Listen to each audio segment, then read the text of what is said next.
이 시간 우리 설교 말씀 제목을 한번 같이 따라하겠습니다. 주님, 왜 하필 오른쪽입니까? 오늘 여러분 말씀 본문을 읽으시면서 여러분 눈치채셨겠지만 이 본문이 지난주하고 같은 본문입니다. 우리는 지난주에 얘들아 너희에게 뭘 좀 잡았느냐, 너희에게 고기가 있느냐 라는 말씀을 우리가 나눴는데요, 오늘은 그 말씀에 이어서 오늘 6절을 중심으로 해서 다시 한번 이 말씀을 통해 주시는 말씀을 묵상하고자 합니다. 오늘의 본문 배경은 지난 주일과 같은 그 갈릴리 바다입니다. 지금 갈릴리 바닷가에서 제자들이 밤새도록 물고기를 잡죠. 이 바닷가에는 제자들은 이 바닷가가 초행이 아니죠. 이 사람들은 갈릴리 바다에서 태어난 사람입니다. 평생을 물고기 잡은 사람이고, 이분들의 아버지도 어부였을 것이고 할아버지도 어부였을 것입니다. 그래서 이분들은요, 갈릴리 바닷가의 물결을 보면은 또 구름 한 조각만 봐도, 파도만 봐도 어디에 물고기가 있는지를 훤히 꿰뚫고 있는 그야말로 전문가임에 분명합니다. 그런데 오늘 주님께서 우리 지난주에 그 말씀을 나눴지만은 너희가 뭘 좀 잡았느냐?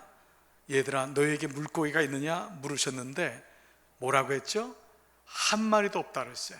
그러니까 그야말로 이 말은 empty hand, 빈손, 완전하게 빈손임을 말씀하고 있습니다. 그런데 그때 바닷가에 서셨던 예수님께서 이렇게 말씀하십니다. 자, 그것이 오늘 본문 6절입니다. 다 같이 한번 읽겠습니다. 시작. 그물을 배 오른쪽에 던져라. 그리하면 잡을 것이다. 자, 그물을 오른쪽에 던져라. 그러면 잡을 것이다 라는 거예요.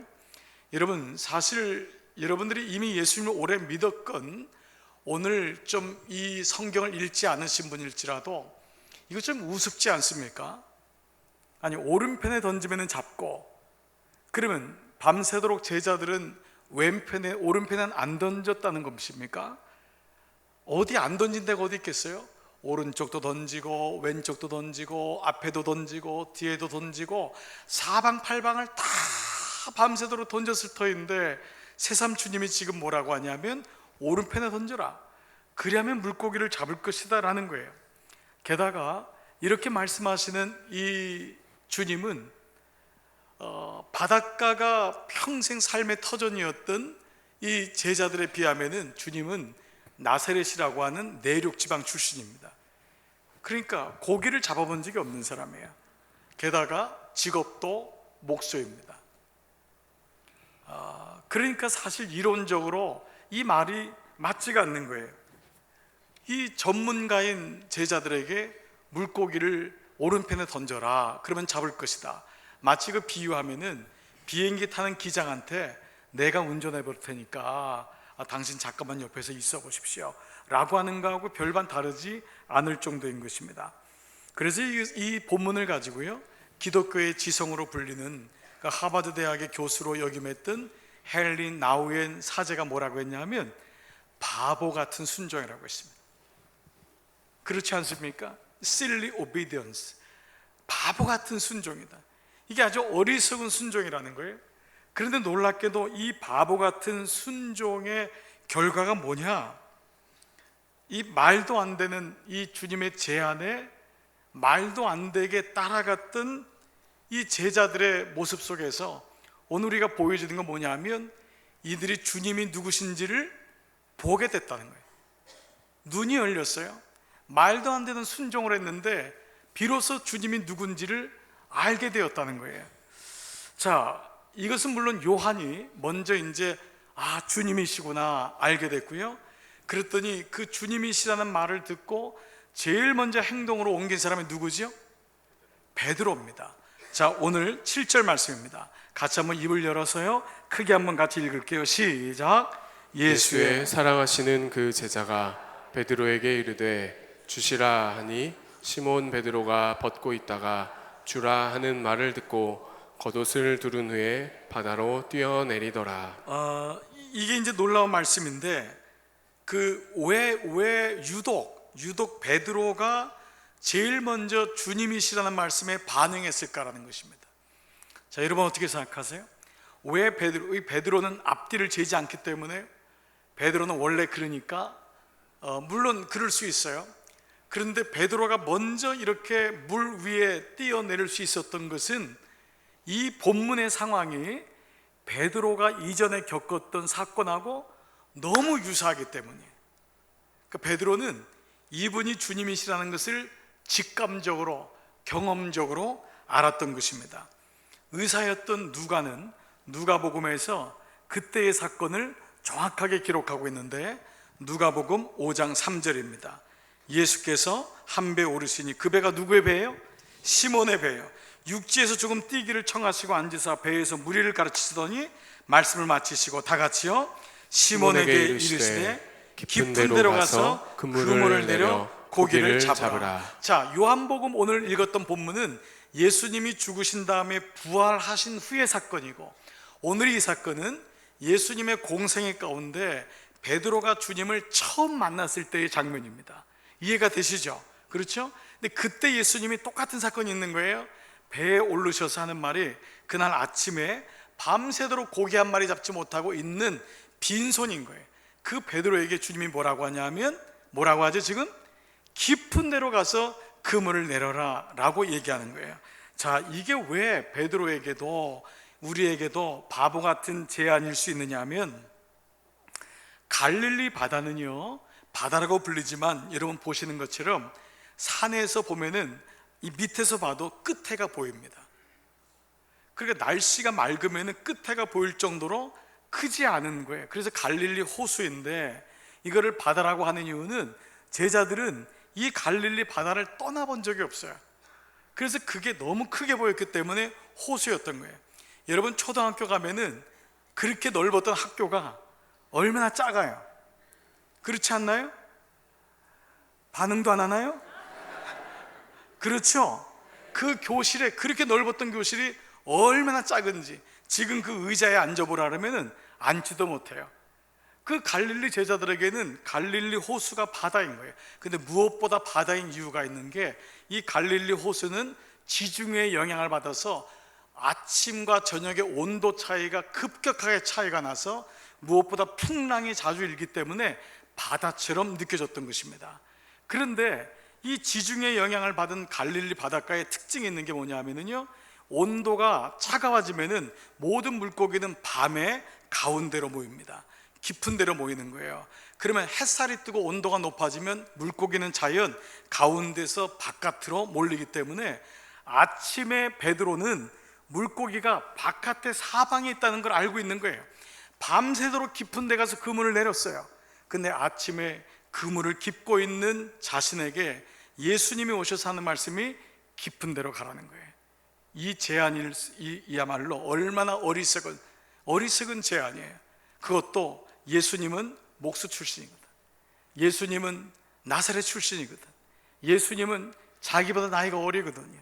유대도 이 상하의 나이의 차이가 있기 때문에 굉장히 나이에 대한 이 가치를 크게 두는데, 지금 그 어린 예수님이 오셔서 베드로에게 얘기하니 이 베드로 말에, 이 마음에 믿어지지 않는 것입니다. 그런데 놀랍게도 이 베드로가 어떻게 시몬이 고백하냐? 누가복음 5장 5절 다 같이 시작. 시몬이 대답하여 가로되 선생이여, 우리들이 밤이 맞도록 수고를 하였으되 얻은 것이 없지만은 말씀에 의지하여 내가 그물을 내리리다. 하고. 너무 바보 같은 거예요. 말씀에 의지하여. 보통 이르지 않습니다. 여러분, 보통 이르지 않아요. 이 베드로가 지금 바보 같은 제안에 바보 같은 순종을 한 거예요. 그런데 말씀대로라면은 오늘 이 결과가 어떠냐? 5장 6절 그리한즉 고기를 애운 것이 심히 많아 그물이 찢어지는지라. 이에 다른 배에 있는 동물을 손짓하여 와서 도와달라 하니 저희가 와서 2배 채움에 잠기게 되었더라. 자, 여기까지 말씀을 한번 묵상해 보면 어떤 결과예요? 아, 예수님 말씀에 묵상했더니 안 되던 가게가 잘 됐어요. 예수님 말씀 묵상했더니 그 안 풀리던 아이가 잘 풀렸어요. 이것이 끝입니까? 이것이 끝이에요? 그렇지 않다는 거예요. 그 다음 말씀이 우리를 놀랍게 합니다. 누가복음 5장 8절 시작. 시몬 베드로가 이를 보고 예수의 무릎 아래 엎드려 가로되 주여 나를 떠나소서 나는 죄인이로소이다 하니. 지금 베드로가 어디까지 갔냐 하면 나를 떠나주세요. 그리고 자기가 뭐라 그랬죠? 죄인이라고까지. 지금 베드로가 죄를 졌습니까? 아니, 죄도 안 졌는데 왜 죄인이라 그러는 거예요? 여러분, 이것은 죄를 져서 죄인이라는 것이 아니라 자기의 본질을 보게 된 거예요. 내가 어떤 거니? 성경에서는 죄를 져서가 죄인이 아니라 죄인이라서 죄를 짓는 거예요. 베드로는 자기를 보게 된 거예요. 사실 사람들의 제일 약점은 우리는 그 다음 세계를, 다음 이면을 보지 못한다는 것입니다. 우리나라처럼 산이 많은 동네일수록, 나라일수록 더 그래요. 우린 다 그 시적 문화예요.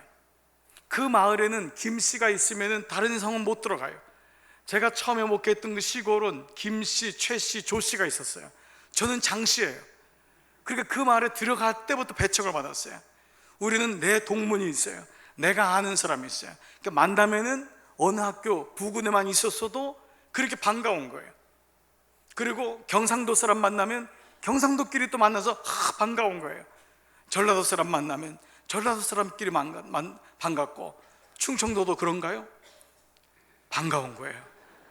표현을 좀 늦게 해서 그렇지. 다 반가운 거예요. 다 이유가 있어요. 우리는 그 안에 있어요. 여러분, 우리가 어떤 것에 전문가라고 하는 건 뭐예요? 그것밖에 다른 건 모른다는 말이에요. 사실은 이게 사실 전문가의 겸손한 고백이에요. 우리는 어떤 사람이 박사학위를 따면 와, 박사예요. 그 사람은 그것만 박사인 거예요. 나머지는 아무것도 몰라요.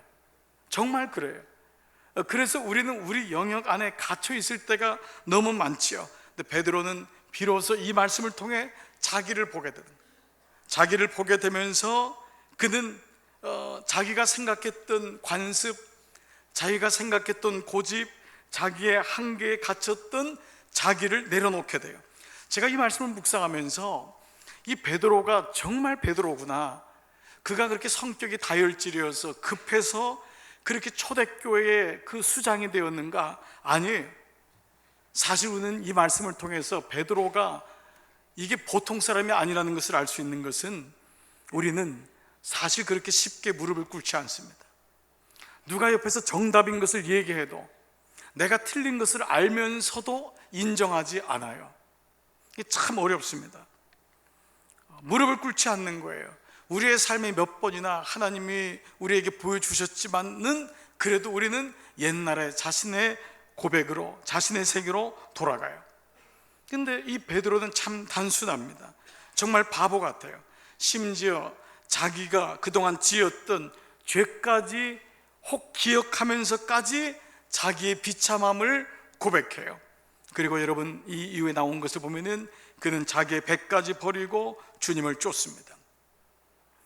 가만 보면은 여러분이나 저나 어떻게 해서든지 바보 같지 않기 위하여서 애를 씁니다. 뻔히 애를 써요. 바보같이 보이면 안 되거든요. 그래서 우리는 삶을 전쟁이라고 그러잖아요. 오죽하면 인생을 전쟁이라고 하겠어요. 거기서 바보같이 보이면 안 되니까, 누구보다 똑똑해야 되니까, 애들은 막 다른 사람은 애들 학원 보내니까 이거 너무 당황스러운 거예요. 내 아이도 뭔가 해야 될 것 같은 거예요. 특별히 철학이 있어가지고 학원을 보내고 뭐 해가지고 보내는 게 아니에요. 뭔가 안 하면 바보 같거든요. 뭔가 엄마로서 해야 될 것 같은 거예요. 안 할 수 없는 그럴 때가 우리가 얼마나 많이 있어요. 그래서 예수님을 믿으면서도 성경에 나오는 바보 같은 제안에 속지 않으려고 우리는 예배 시간에도 굉장히 긴장하면서 설교를 듣습니다. 절대 아멘 하지 말아야지. 내가 절대 넘어가면 안 돼. 저 장 목사가 저렇게 말을 막 얘기할 때 절대 넘어가면 안 돼. 그래서 여러분이 끝까지 입을 다물고 있는 분들이 사실 굉장히 많습니다. 아멘 하는 사람만 거의 아멘해요. 어떤 사람은, 처음 나온 사람은 이 교회는 아멘 부대가 있나 봐, 이렇게 말하는 사람도 있어요. 짜고 치는 것 같아. 여러분, 아니에요. 사실 대부분은 아멘 안 하는데 우리 교회가 울림이 좋기 때문에 아멘이 크게 들려요. 왜요? 우리는 아멘 하면은 내가 뭔가 해야 될 것 같거든요. 정신 바짝 차리는 거예요. 아니면 아멘 하는 사람 중엔 졸다가 놀래서 아멘 하는 사람이 가끔 있긴 해요. 속지 않으려고 하는 거예요.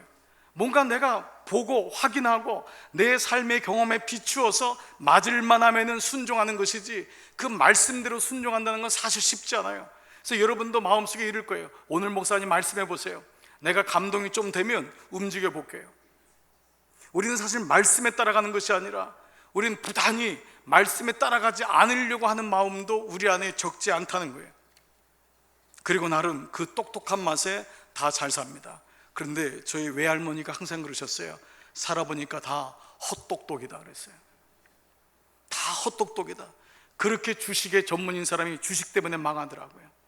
그렇게 경제를 잘 읽는 사람이 경제 때문에 망하고요. 그렇게 건설을 잘하는 사람이 건설 때문에 망하고, 그렇게 회사를 잘 운영하는 사람이 회사 운영 때문에 망해요.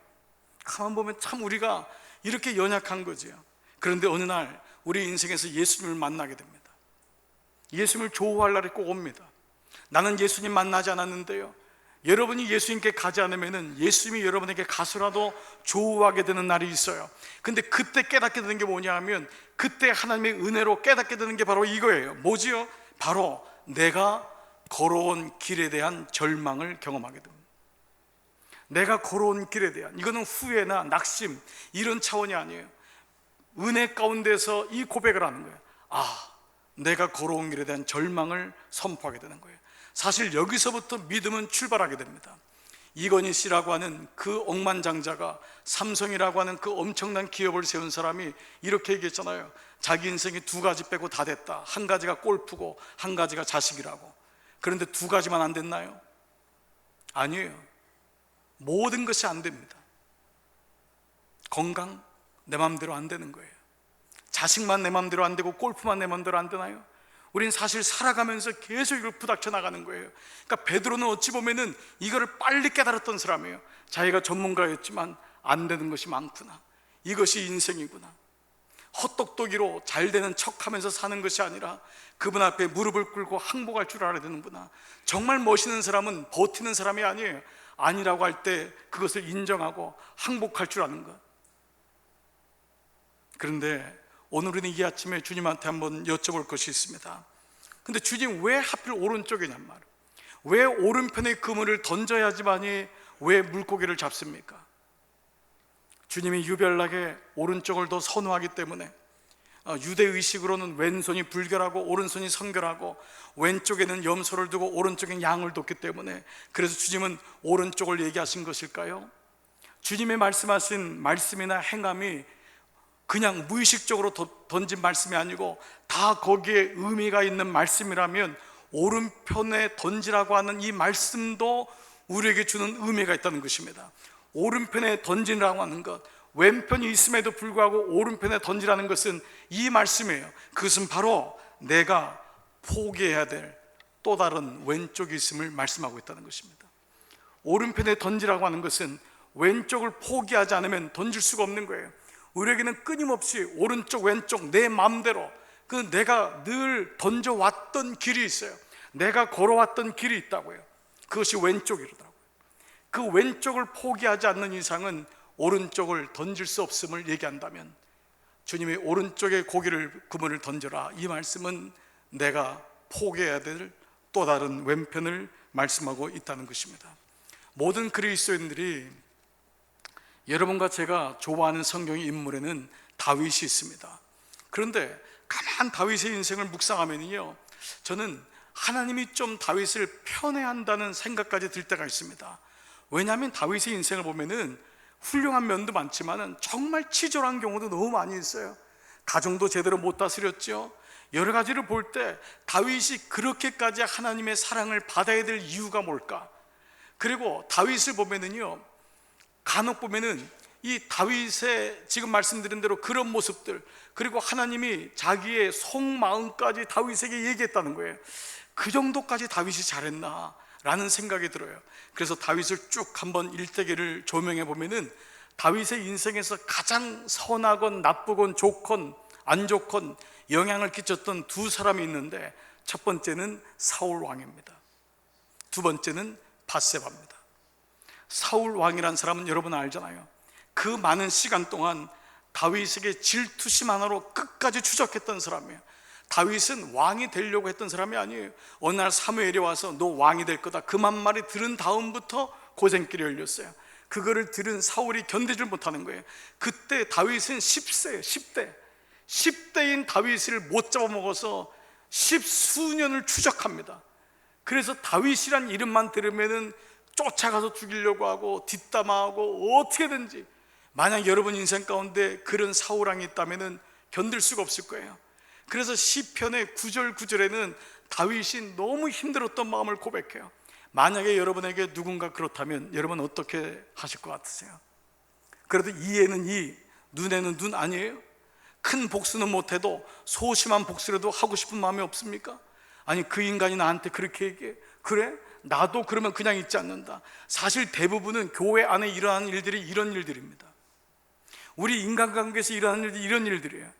사실 우리가 따로 소인배가 아니라 우리 마음속에는 똑같이 당한 만큼 해주고 싶은 마음이 있어요. 왜요? 그것이 우리의 왼편이니까. 내가 늘 걸어왔던 길이 그거예요. 그래서 다윗의 마음에도 사울을 못 견디게 싫어하고 미워했어요. 그랬던 다윗이 시편 57편에서 이렇게 고백하고 있습니다. 다 같이 한번 읽겠습니다. 시작.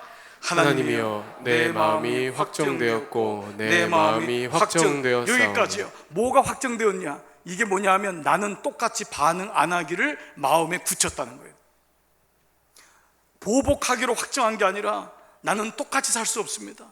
내가 아무리 그가 나를 괴롭히고 뒤에서 뒷담화를 하고 뒤에서 나를 저주한다 할지라도 나는 그와 똑같이 걸어갈 수가 없습니다. 그 다음에 뭐라고 하냐? 내가 노래하고 내가 찬송하리이다.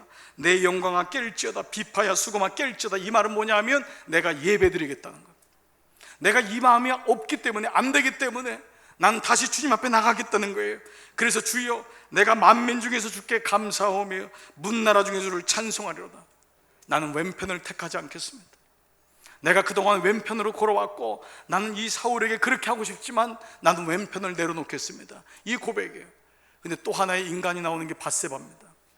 다윗이 외로웠든 고독했든 힘들었든 밧세바의 관계는 하지 말았어야 될 정말 아픔이었어요. 평생 이로 인해서 다윗에게는 너무 큰 고통이 따랐어요. 그랬을 때 나단 선지자가 와가지고 뭐라고 해요? 왕이요, 당신이 범죄했습니다. 사실 이 말이 쉬운 것 같지만은 다윗 입장에서는 그 나단도 죽일 수 있어요. 왕권이라는 게 얼마나 무섭습니까? 이 정도 여자 하나 문제 덮을 수 있어요. 그리고 아무것도 아닌 것처럼 지나갈 수 있어요. 그리고 역사의 사료에서부터 지울 수 있어요. 그런데 다윗이 했던 고백이 시편 51편 1절, 하나님이시여 주의 한결같은 사랑으로 나를 불쌍히 여기시며 주의 크신 자비로 내 죄의 얼룩을 지우소서. 나의 모든 죄악을 씻어주시며 나를 죄에서 깨끗게 하소서. 그 다음 말씀 시작. 나는 내 잘못을 인정하며 내 죄를 의식하고 있습니다. 나는 내 잘못을 인정하고 내 죄를 의식하고 있습니다. 이거 최소한 여자분들은 이 말씀에 감동을 못 받지만 남자분들은 이게 뭔지 알아요. 이게 이 말씀이 인정한다는 게 이것이 얼마나 어려운 줄 알아요. 내 죄를 인정하고 내 죄를 의식하고 있습니다.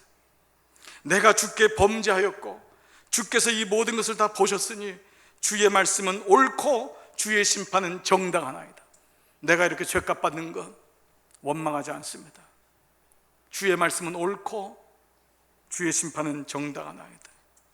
사실 어느 누가 이 말씀에서 아니라고 할 수 있는 사람이 있겠어요?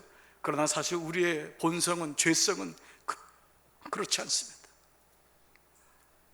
왼편을 가는 것이 훨씬 쉽습니다. 오른편을 선택한다는 것은 낯선 길이고 어려운 길이고 도박처럼 느껴지는 거예요. 여러분, 주님의 말씀이 여러분에게 생소한 이유는 뭡니까? 우리가 그의 말씀을 듣지만 그대로 걸어가는 게 위험하게 천만으로 보이거든요. 순종하며 사는 것은 몇 명의 아주 보수적이고 열심인 그리스도인들이지 우리에게는 그것은 좀 낯설 때가 많다는 것입니다. 제가 가끔 제 어머니 말씀을 드리거나 우리 부모님 세대의 인생을 돌아보면서요 다시 떠올리게 되는 것이 하나 있는데, 그것은 바로 그분이 포기했던 왼쪽이, 그 왼쪽이 주는 그 무게가 얼마나 힘들었고 고통스러웠을까, 어려웠을까 하는 마음이 들기 때문입니다. 저희 집에 아버지가 잘 나가셨어요. 정말 돈을 긁듯이 하신다는 게 그런 거구나. 사업을 하면서 잘 하셨어요. 그런데 그 잘 나가던 사업도 세울 때는 어려워도 망할 때는 금방 망하더군요. 회사가 부도가 나고 그렇게 돈이 있을 땐 옆에 붙어있던 사람들이 다 떠나게 되고, 그리고 국가에서 이 회사를 몰수하면서 아버지는 일본으로 도망을 가셨어요. 그런 사이에 어머니는 저와 형님을 데리고 삼양동 달동네로 이사를 가셨습니다. 그런데 그곳에서 어머니는 진짜 신랑이신 예수님을 만났어요. 참 놀라운 반전이죠. 그래서 아버지한테 아버지 평생에 제일 잘하신 거는 망하신 거라고, 아버지가 안 망했으면 정말 우리 집은 영원히 망할 뻔했는데 아버지 잘 망하셨다고 말은 그렇게 했지만 참 그때는 너무 힘들었어요. 그러던 어느 날 아버지가 다시 돌아오셨어요. 근데 이미 어머니는 예수님을 만났고 예수님을 붙잡고 있었고 예수님 말씀대로 살고 계셨어요. 돌아온 아버지가 보니까 자기를 의지하지 않고 자기를 붙잡지 않고 예수님을 붙잡고 있는 어머니가 못마땅하게 여기셨습니다. 그래서 아버지는 어머니에게 협박을 하셨고 생활비를 주지 않겠다고 끊으셨어요. 그리고 그것도 되지 않자 그나마 조금 작은 집, 아버지 이름으로 되어 있는 그 집에서 저와 형을 데리고 나가라고까지 하셨습니다. 그런데 어머니는 아버지를 원망하지 않으셨어요. 그때까지 살아온 어머니의 성품과 성격으로는 가능하지 않았을 터인데 그분 안에 계신 예수님이 어머니에게 왼편을 포기할 수 있는 그런 마음을 주셨어요. 어머니는 오른편에 그물을 던지라는 주님의 말씀이 어떤 의미인지를 아셨는지 모르겠지만 여자의 몸으로 아직 철없는 두 아들을 키워야 하는 절박한 상황 속에서 당신이 그동안 편하게 살아왔던, 그리고 내가 의지하면은 그저 갈 수 있는 그 왼쪽을 포기하시고 어느 날부터인가 공장에 나가시기 시작했어요.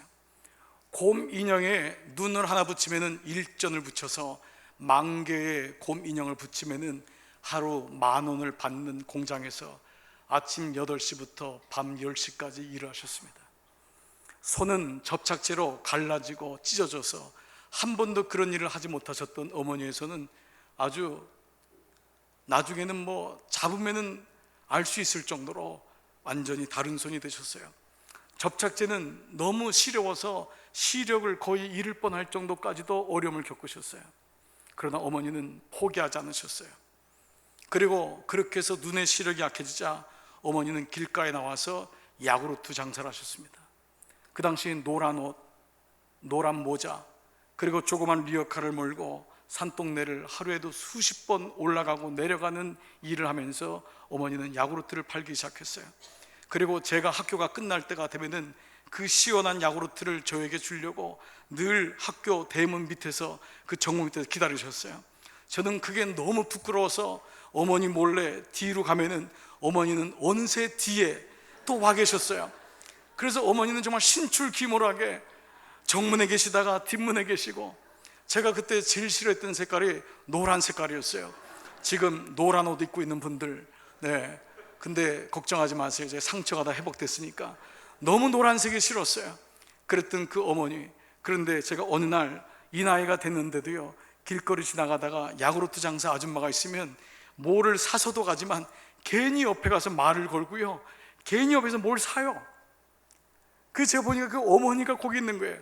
근데 요즘 야구르트 아주머니는 전동차를 타고 다니시더라고요. 그래서 옛날하고는 시대가 많이 바뀌었구나 라는 마음을 갖게 돼요. 어머니는 이것도 여의치 않자 일일 공부를 시작하셨어요. 일일 공부를 하고, 이 일일 공부라 옛날에 이게 있었는데 그걸 일일이 집집마다 방문하고 주고 그 젊은 어머니들한테 싫은 소리도 들으시면서 그걸 하셨어요. 수금은 제 몫이었어요. 중학교 때 죽기도 싫은 수금을 하기도 했고, 그 위에 몇 명 데리고 산동네에서 과외를 시작하셨어요. 어머니는 선생님이었기 때문에 그 교사 출신이었던 어머니가 할 수 있는 건 결국 또 아이들 가르치는 과외로 하면서 저희 둘을 키워 나가셨어요. 그런데 돌아보니 어머니가 순종했던 그 오른쪽은 결코 바보 같은 순종이 아니었어요. 그 어머니가 왼쪽을 포기하신 덕분에 저는 진짜 축복이 무엇인지를 조금씩 알기 시작했어요. 그리고 오른편에 던지는 것은 바보 같은 순종이 아니라 이것이 옳다는 것을 알게 되었다는 것입니다. 우리가 세상에 나가면은 내가 이미 닦여놓은 길 때문에, 내가 생각해놓은 그 길 때문에 쉽게 하나님 말씀을 잃어버리고 왼편을 택할 때가 많이 있죠. 그런데 하나님은 여전히 우리에게 말씀하시는 거예요. 오른편에 그물을 던져라. 미국에서 목회할 때였는데요, 당시 남편이 유학을 와서 교회에 등록을 했는데 이 부인은 이미 모태신앙이에요. 보니까 신앙적인 게 다 잡혀있는 분이었고 남편은 너무 착한 분이었어요. 부인을 따라서 교회에 온 거예요. 그 생활이 뭐 처음에 학위를 땄지만은 조교로 들어가고 했지만 너무 월급이 작으니까 그 유학생활하면서 파tat한 거예요. 아파트값 내고 뭐 차세 내고 애들 뭐 우유값하고 하니까 너무너무 힘든 거예요. 그런 와중에 이분이 저한테 연락이 왔어요. 목사님 좀 만나 뵀으면 좋겠다는 거예요. 그날 왔는데 뒤에 보니까 그 착한 남편도 데려왔고 속장님을 데리고 왔어요. 그래서 여차여차해서 알아보니까 그 전주에 속회에서 이 속장님이 자기가 살아오면서 이 청지기 생활에 대해서, 물질에 대해서, 물질관에 대해서 이렇게 얘기하다가 11조회가 나온 거예요. 그랬더니 이 자매가 갑자기 기다렸다는 듯이 속장님을 반박하기 시작한 거예요. 하나님이 그렇게 잔인한 분이십니까? 하나님이 뭐 세금 징수하는 분이십니까? 나는 헌금 내면은 애들하고 먹을 외식할 것도 없고 때로 우유값도 없고 기름값도 없는데 하나님이 가난한 저를 더 사랑하시지 제가 꼭 그렇게 내면서 어려움을 당해야 됩니까? 너무 속장님이 예기치 않은 공격을 당하니까 얼이 빠진 거예요. 그러면서 이 자매가 뭐라고 했냐면 우리 목사님한테 찾아가시면 분명히 명쾌하게 대답을 해줄 것입니다 라고 하면서 저까지 들먹이고 그날 오게 된 거예요. 그래서 자기 혼자 당당하게 들어왔는데 이미 얼굴이 뻘게 가지고 제가 잘못 얘기하면 문을 그냥 나갈 기세인 거예요. 이미 교회 안 나오겠다 이럴 기세인 거예요. 뒤에 보니까 그 착한 남편은 앉아있고 그 얼 빠진 속장님 거기 앉아있고 어떻게 될지 모르는 거예요.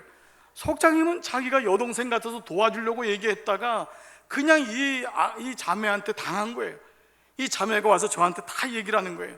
얘기를 들어보니까 이해가 돼요. 그랬구나 얘기를 다 들어줬어요. 그래서 제가 혹시 해서 물었어요. 혹시 결혼 전에나 결혼 후에 그래 그 11조라는 거 해본 적이 있어? 그랬더니 이분이 얘기하기를 부모님이 모태신앙, 이 자기가 모태신앙이니까 부모님을 하는 걸 봤고 부모님 말씀도 들었고 자기도 하고 싶은 마음은 있었지만 사실 여건이 안 돼서 생각을 못했습니다. 또 못했습니다. 이렇게 얘기하는 거예요. 제가 알고 나니까 이해가 되더라고요. 그래서 명쾌하게 얘기를 해줬어요. 하지 마라. 뭐 이렇게 힘들게 하냐? 왜 그것 때문에 열받아가지고 이렇게 힘들게? 믿음 없는 남편도 그렇고 저 속장님은 뭐야?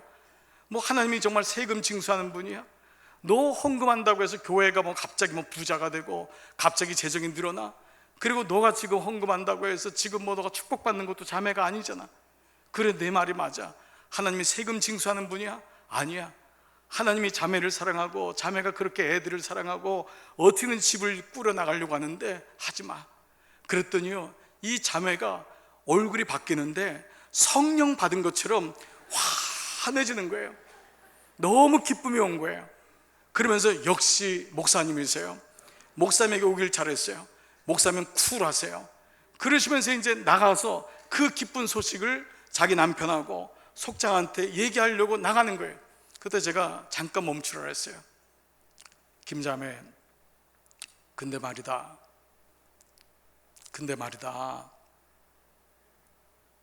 나 같으면 한다 그랬어요. 나 같으면 한다 그랬어요.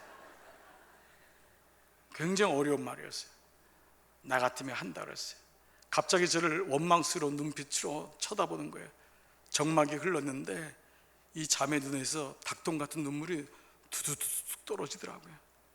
그러더니만 저한테 목사님 고맙습니다 그러면서 나가셨어요. 사실 이 자매는 답을 알고 있었어요. 왜 몰랐겠어요? 왜 부모님으로부터 이 믿음을 안 받았겠어요? 자기도 왜 몰랐겠어요? 그런데 어느 날부터인가 사는 게 너무 힘드니까 물질이 너무 자기를 메고 있는 거예요. 그리고 자기라도 이렇게 안 하면은 그 착한 남편 생활력도 없는 것 같고 너무 힘든 거예요. 그래서 그 자매 마음을 얘기를 다 듣다 보니까 뭐 이해가 되지 않겠어요?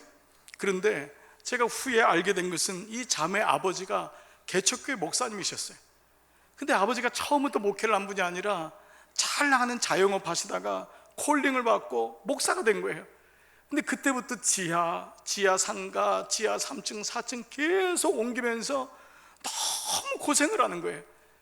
그때부터 아버지에 대한 원망이 생기고, 아버지 꼭 콜링을 받으면 꼭 목회를 해야 되냐고, 아니 그냥 권사님으로 계시면 되지 않냐고, 집사람으로 되면 되지 않냐고, 왜 우리를 이렇게 힘들게 하냐고. 그때부터 이 자매는 그렇게 원망을 했지만은 장녀니까 먹을 거 안 먹고 입을 거 안 먹고 다 아끼면서 밑에 있는 남동생 다 대학에 보내면서 그렇게 살았던 거예요. 이 자매에게 물질은, 돈은 그냥 돈이 아니었어요. 자기가 잡아야 될, 포기할 수 없는 영역이었던 거예요. 그날 주님께서 제 마음속에 주님이 이 자매의 왼편을 건드기를 원하신다는 사실을 저는 그 나중에야 비로소 알았어요. 나라면 한다, 그 말은 때로는 잔인한 말같이 들렸지만, 때로는 그 동생 같은 자매에게 뭐 안 하면 어때요? 좀 기다리면 되잖아요. 그 자매 좀 기다리고 나중에 하면 되잖아요. 그런데 그날 주님은 그 자매 왼편을 만지기를 원하셨던 거예요. 사랑하는 여러분, 우리가 살면서 나의 왼편이 있어요. 그것이 나의 상처일 수도 있고, 내가 걸어왔던 길일 수도 있고, 내가 알게 모르게 힘이 들어가서 꼭 붙잡고 있는 그 무엇일 수도 있고, 어느 자식은 저렇게 잘 나가는데 내 자식은 왜 그런가 하는 자존심일 수도 있고, 우리의 삶에 오는 여러 가지 문제일 수가 있습니다. 주님이 그 왼쪽이 무엇인지를 알고 계신 거예요. 오른편에 그물을 던지라고 하시는 그 말씀은 내가 포기해야 될 왼편이 있음을 말씀하고 있는 것입니다. 오늘 이 아침에 와서 예배를 드리는 여러분, 예배가 무엇인가요? 내가 은혜를 받았다고 하는 건 뭘 의미하나요? 내가 결단하겠다고 하는 건 뭘 의미하나요? 내가 순종하겠다는 것은 뭘 의미하나요? 내가 그동안 걸어왔던, 내가 행해왔던 왼쪽을 포기하는 것입니다. 내려놓는 것입니다. 그때 비로소 오른쪽에 그물을 던지라는 주의 말씀에 신뢰할 수 있습니다. 오늘 이 아침 예배드리는 여러분에게 이 왼쪽이 다시 보여지기를 축복합니다. 그리고 고난이 와도, 어려움이 와도 나는, 내 마음은 확정되고 확정되었으니 나는 오른편 주님 원하시는 그곳에 그물을 던지겠습니다. 때로 삶이 불편하고 어려울지라도 그 사람이 마지막에 승리합니다. 그 사람이 끝까지 갈 수 있는 사람입니다. 믿음의 긴 여정 속에서 왼편을 선택하고 싶은 마음이 굴뚝까지 들 때라도 내려놓고 주를 바라보면서 사실 때, 오늘 이 말씀 속에서 주시는 은혜가 여러분 삶 가운데, 여러분의 인생 가운데 함께하기를 주의 이름으로 축복합니다. 여러분 이 시간 한번 다 자리에서 한번 일어났으면 좋겠어요. 같이 이 찬양 고백할 때 우리 시편 57편의 다윗의 고백, 주님 내 마음이 확정되고 확정되었습니다. 내 영혼이 확정되었습니다. 이 찬양 고백하면서 주님 앞에 나가십시다. 모든 상황 속에서, 내가 모든 상황 속에서 주를 찬양할지라, 주를 찬양할지라. 주님은 나의 큰 상급, 주는 나의 큰 상급, 주님은 나의 큰 도움이십니다. 큰 도움이시라. 내가 주님의 얼굴을 구할 때, 주의 얼굴 구할 때, 주님의 영을 내게 부사, 주의 영을 부사. 주님의 크신 사랑 안에서, 크신 사랑 안에서, 주님 내가 주를 보게 하소서, 주를 보게 하소서. 우리 다 같이 고백할 때 내 영혼이 확정되고, 내 영혼이 확정되고 확정되어 사오니 믿음의 눈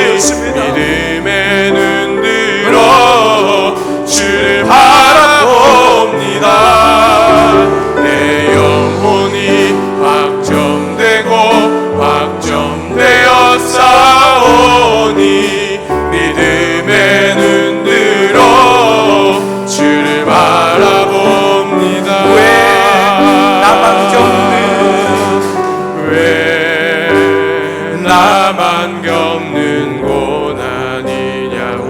내게 고난이 오고 내게 어려움이 와도 나는 왼편을 택하지 않고 주님을 택하고 주님의 편을 택하겠습니다. 편에 있는 주님이 주실 축복 미리 보면서 감사하세요. 너무 견디기 힘든 지금 이 순간에도 주님이 일하고 계시잖아요.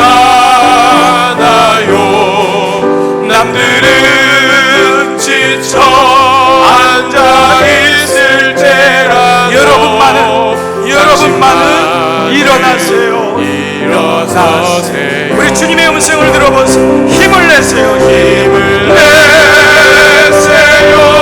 힘을 내세요. 주님이 손잡고 계시잖아요. 주님이 나와 함께함을 믿는다면 어떤 역경도 이길 수 있잖아요. 왜 이런 슬픔 찾아왔는지 원망하지 마세요. 원망하지 마세요. 우리가 한 가지 기억할 게 있어요. 당신이 잃은 것보다 주님께 받은 은혜, 더욱 많은 은혜, 더욱 많은 감사하세요. 감사하세요. 그렇습니다. 너무 견디기 힘든 지금 이 순간에도 주님이 일하고 계시잖아요. 남들은 지쳐 앉아 있을지라도 당신만은 일어서세요. 여러분 일어서세요. 힘을 내세요. 힘을 내세요. 주님이 손잡고 계시잖아요. 주님이 나와 함께함을 믿는다면 어떤 고난도 견딜 수 있잖아요. 힘을 내세요. 힘을 내세요. 힘을 내세요. 주님이 손잡고 계시잖아요. 주님이 나와 함께함을 믿는다면 어떤 고난도 견딜 수 있잖아요. 사랑하는 여러분, 믿음으로 산다는 건 때로 고통스럽습니다. 믿음으로 산다는 것은 때로 어려울 때가 있어요. 근데 주님이 우리를 알고 계세요. 내가 빈손인 걸 알고 있고 우리가 얼마나 힘든다는 걸 알고 있어요. 주님이 얘야 오른편에 그물을 던져라. 주님 왜 오른편이세요 하필? 그런데 오늘 내가 주의 말씀 순종해서 오른편에 한번 던져볼게요. 주님 나 믿음으로 다시 한번 일어나 볼게요. 그동안 나를 믿었고 세상을 믿었는데 돈을 믿었고 명예를 믿었는데 아니에요. 나 주님밖에 없어요. 오늘 이게 예배고 오늘 이게 내 믿음입니다. 오늘 주님 나의 마음을 주 앞에 고백합니다. 여러분의 입술로 우리 함께 고백하며 주 앞에 나가십시다. 살아계신 아버지, 오늘 이 아침 3부에 드리는 주의 종들을 축복합니다. 하나님, 주님 말씀하실 때 이게 바보 같은 것 같고 맞지도 않는 것 같은데 주님 내 왼편을 포기합니다. 내가 그동안 생각하고 그동안 걸어왔던 왼편, 내 생각에 맞는다고 생각했던 그 왼편을 주님 앞에 내려놓습니다. 그리고 주님 내가 주의 말씀에 순종해 보기를 원합니다. 주님 오늘 이 마음을 가지고 있는 종들에게 한 분 한 분 말씀하셔서 왜 나에게만 이런 고난이 오지, 왜 나에게만 이런 어려움이 오냐고, 왜 이런 슬픔이 오냐고 원망하지 말고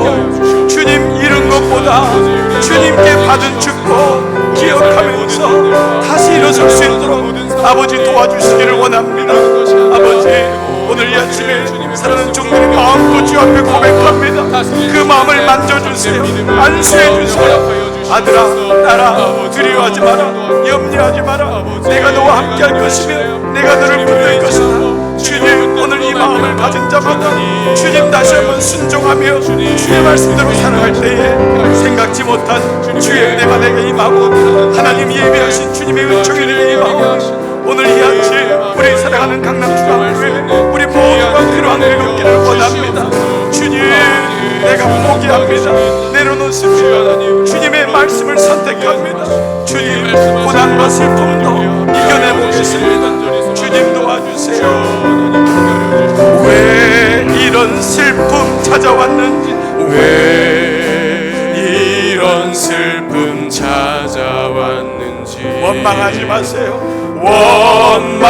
원망하지 마세요. 여러분 기억하세요. 당신이 잃은 것보다 주님께 받은 축복이 받은 은혜 더욱 많음에 감사해 보세요. 주님, 그렇습니다. 너무 견디기 힘든 지금 이 순간에도 주님이 일하고 계시잖아요. 남들은 지쳐 앉아있을지라도 여러분만은 일어서세요. 힘을 내세요. 힘을 내세요. 주님이 손잡고 계시잖아요. 주님이 나와 함께함을 믿는다면 어떤 고난도 견딜 수 있잖아요. 어떤 역경도 견딜 수 있잖아요. 어떤 오해도 견딜 수 있잖아요. 하나님, 내 영혼이 오늘 이 아침 주님을 바라보게 하심을 감사하고, 내가 늘 의지해왔던 왼쪽, 내가 이 왼쪽을 주님 앞에 내려놓습니다. 내가 그렇게 힘이 들어가서 붙잡고 있었던 왼쪽, 내 방법, 내 생각을 주님 앞에 겸손히 내려놓습니다. 그리고 주님 말씀, 내가 한번 순종해 보고 싶습니다. 주님, 내가 오른편에 그물을 던지라 말씀하시는 주의 말씀 따라 아직은 이 길이 낯설지만, 아직은 나에게 믿음이 너무 작지만 조금씩 주님 안으로 가고 싶습니다. 이번 한 주간도 사랑하는 종들을 세상에 보냅니다. 세상에서 겪게 되는 환난과 그리고 여러 가지 우리를 힘들게 하고 고난도 오고 오해도 오고, 나는 열심히 했지만은 뜻대로 되지 않고 물질적인 아픔도 오고, 그렇지만 그런 가운데서 끝까지 주님 놓치지 않도록 한 분 한 분의 삶 가운데서 역사하여 주시옵소서. 사랑하는 여러분, 복음의 말씀을 들었으니 이제 평안히 돌아가십시오. 자유인답게 사십시오. 주님께서 우리를 새로운 순례길로 초대하십니다. 날마다 새로운 마음으로 그 길을 걸어가십시오. 그릇되고 거짓된 길에서 벗어나 주님께서 기뻐하시는 바르고 선한 길을 걸어가십시오. 주님께서 여러분과 함께 하실 것입니다. 성부와 성자와 성령의 은총이 오늘 예배를 마치고 세상을 향해 나가는 모든 종들 머리 위에 영원토록 함께 하시기를 간절히 축원하옵나이다. 아멘.